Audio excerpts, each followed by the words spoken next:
So two things first to start with. One is water.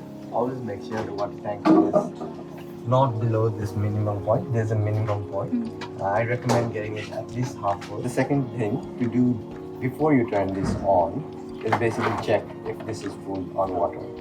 So keep the area clean. This is where you fill up the coffee. We keep the grounds coffee here. We don't have a grinder, so we just fill that in. This is what you call a tamper. This is what you press the coffee with to compress them. There's a magnet here. Don't let it lie down around because it will scratch and the tamping won't be nice. Probably this week we get in 1.5 spoon or so. Get the tamper out. Press this in. Lock this in. It should be pretty tight. If you want to drink something like a long black or Americano, first thing to do is put water. So this has two sides. This is water and this is steam.